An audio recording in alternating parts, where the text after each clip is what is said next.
Welcome to qnawire.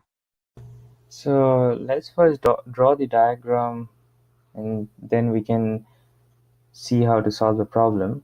So we have a wall over here and then we have a paper roll that is attached or kind of in contact with the wall. So let me draw it a little bit better. There we go. And then we have the rod which is attached around here, and then it goes to the center of the roll and it makes an angle 30 degrees. Now 60 Newton force is applied in here.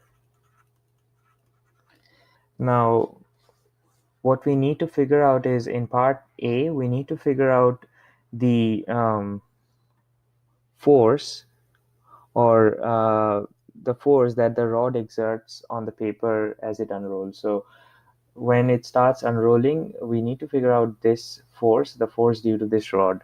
Now, to solve this problem, we need to apply this equation where F external, or the addition of all external forces, is equal to m times A cm. So, and also we'll be applying the torque equation here because we have rotational motion in the system. So let's call it tau z as our total torque, which is equal to the moment of inertia times alpha z, where alpha z is the angular acceleration. Now, at the point of contact, the wall exerts a frictional force F downward.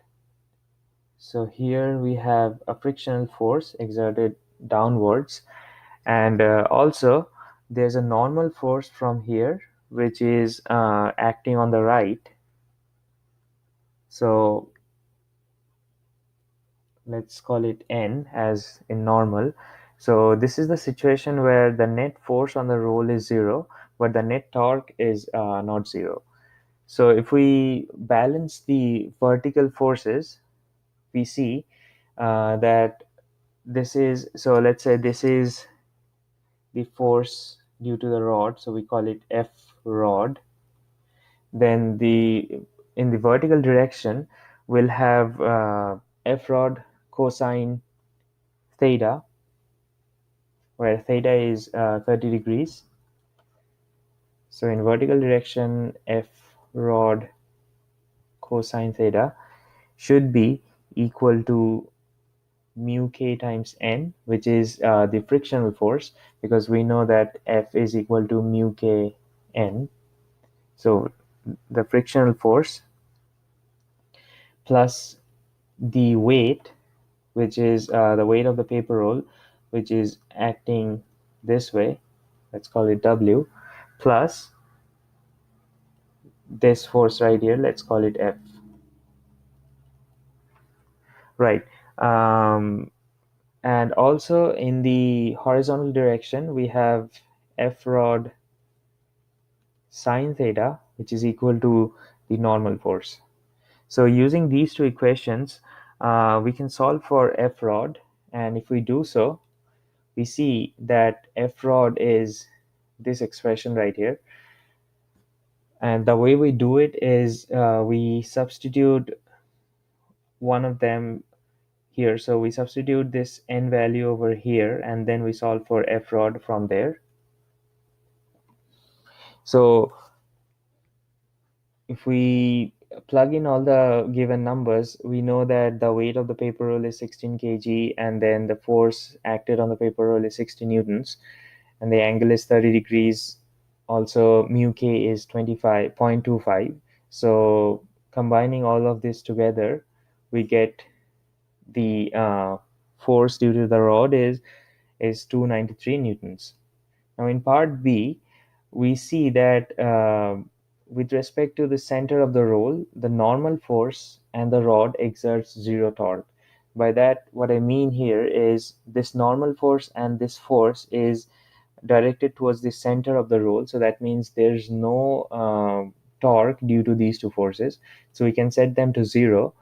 So the net torque will be, let's say this is our paper roll, and we have two forces. One is the frictional force acting this way, and the other one is the uh, F 60 Newton force acting on this side. So since the net torque is non-zero, so the difference between these two forces times R will give us the torque, because we know that torque is force, or the linear force, times the radius vector. We call it capital R. So tau will be equal to the net force in the downward direction. So we subtract one from the other times the radial vector. And we also know that F is equal to mu k times n. So we can substitute n by F rod sine theta, which gives us F as 36.57 newtons. And also F is given as 60 newtons. So if we plug in all the numbers, we know that torque tau is equal to I times alpha. And from here, if we solve for the angular acceleration alpha, we get tau over I, where I is the moment of inertia. So if we plug in the known values here, we see that alpha is 16.2 radian per second squared. Thank you.